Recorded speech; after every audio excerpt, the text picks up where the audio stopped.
celebration. Cut the lights, this is it, the night of nights. No more rehearsing and nursing up. Welcome back to Talk of the Town. You know, growing up in Buffalo, Shea's was always the destination for entertainment. Starting as a vaudeville and movie house 90 years ago, boy, I remember it well. The story of Shea's, its evolution, survival through tough times when it was almost torn down, restoration, and the future, it's something to celebrate.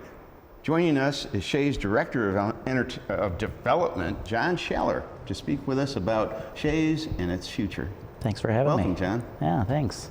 So tell us a little bit about the gala that's coming up, the gala celebration. Well, this is the single largest fundraiser for Shea's every year. What people don't realize sometimes is that Shea's is a nonprofit. So they see kind of Wicked come in there, they see Phantom come in, and they think, oh, Shea's must be just raking it in, right? Well, Shea's is a presenting theater, so that only a small portion of that ticket price actually benefits Shea's. So we rely on big events like this and donations to the annual fund to really keep Shea's as beautiful and magnificent as it is. So this year is just so extra special because it's the 90th anniversary of the theater, and it's just going to be probably the biggest, best event that we've had here at Shea's to benefit the theater. And of course, Western New York is excited for the event. Western New York supports Shea's in the event. You're sold out. Yes, we actually sold out a few weeks ago, and we did so after having expanded the stage to fit demand. So for the first time, we actually built the stage out into the house, so it goes out into like row G or H. Wow. Just to get more people, as many people as we could in there without making it just too uncomfortable. So we expanded the stage and we sold out weeks ago. There's still an opportunity for people to get involved and help support the 90th if they can, by becoming an honorary sponsor of the event, which we can talk about, but it's and how does someone huge. become an honorary sponsor of the event? Call 829-1170. For the first time in a real long time, Shea's has actually commissioned a signature plaque, especially for the 90th anniversary.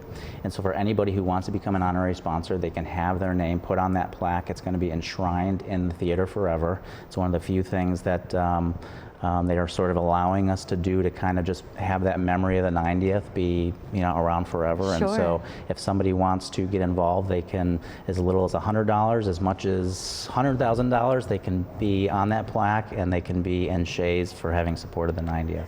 And you mentioned it's something they're letting you do, and I'm assuming you're referring to kind of the historical integrity of the building. Right. And so I know there's been so much work done and so much restoration, and that's not maybe as simple as people think. This has taken years and years, and much of it has actually been done by volunteers, which people don't realize. It's only some of the really bigger projects, like the ceiling project where we had, you know, floor to ceiling scaffolding and taking up 3 summers of just, you know, making that ceiling look just so brilliant and vibrant.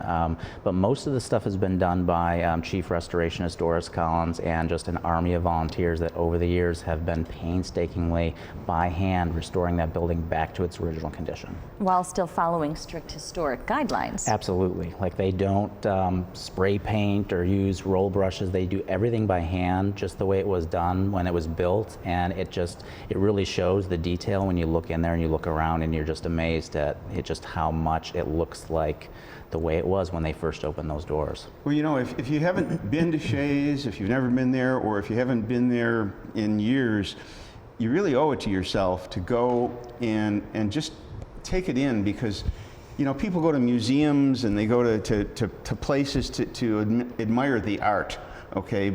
But if you walk into Shea's for the entertainment and you look around, it is a piece of art in itself. I mean, it's breathtaking. You walk into that place and you just don't see things like that anymore. They just don't build pieces of art like that. Yeah. It's astounding what happened 90 years ago. That's a different world, and you can walk into that different world and experience it.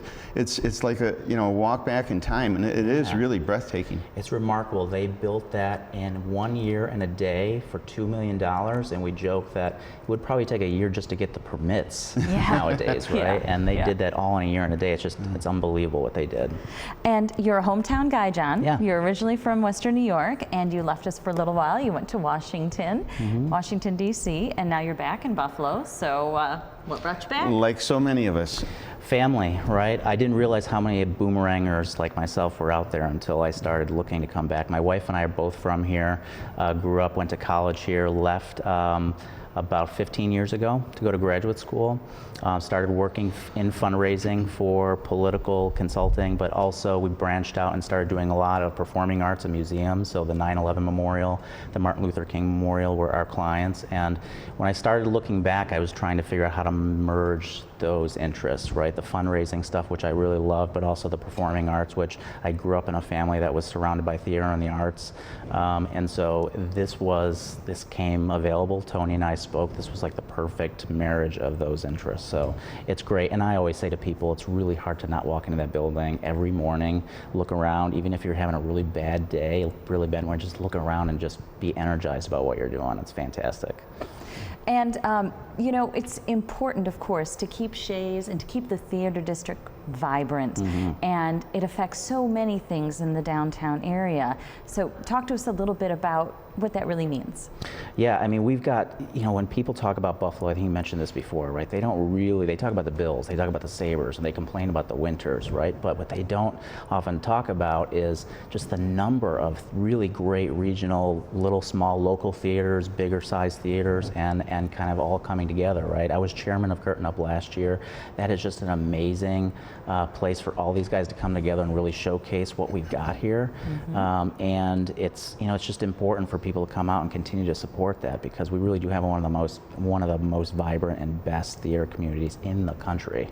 People actually emulate what we do for Curtain Up around the country now. And it is fantastic. It is truly fantastic. You know, Buffalo stands out nationally for theater, and I'm not quite sure why that is, whether it's just a proud tradition, whether it's our proximity to New York. You know, is there an explanation for that? We're so good at it. Well, why are we so good at it? I know, when I was in Los Angeles, I talked to a lot of performers out there that are nationally known, you know, film stars, television.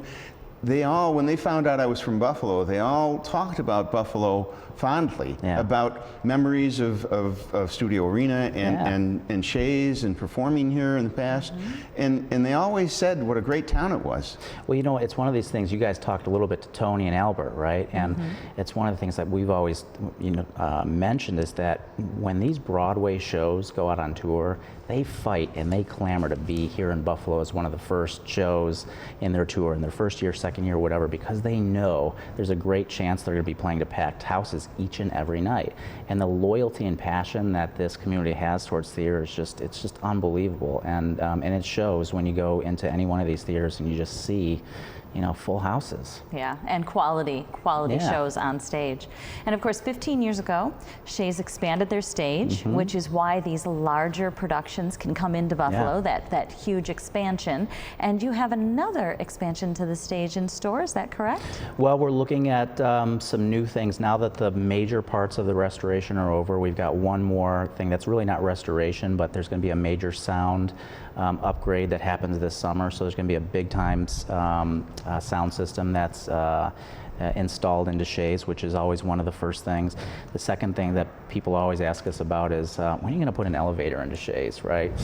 It's not something we can do because it's historic property, it's a historic site, so you can't just throw an elevator into a historic site, but we are talking about whether or not we can do something like that just outside of Shea's that's connected, that would allow people greater access to the different floors and just give us, you know, some more space to expand.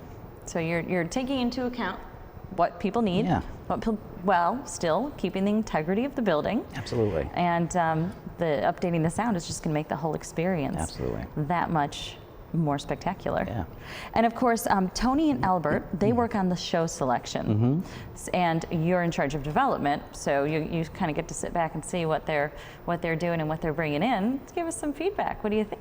Oh, it's just, the season is such a blockbuster, right? And it's just been this way for like the last few years, right? You've got that great mix of classic stuff, right? Sound and Music, Cabaret, and then you got brand new, fresh, right off of Broadway stuff that nobody's seen before. Finding Neverland, American in Paris, Gentleman's Guide, Tony Award winner for Best Musical overall.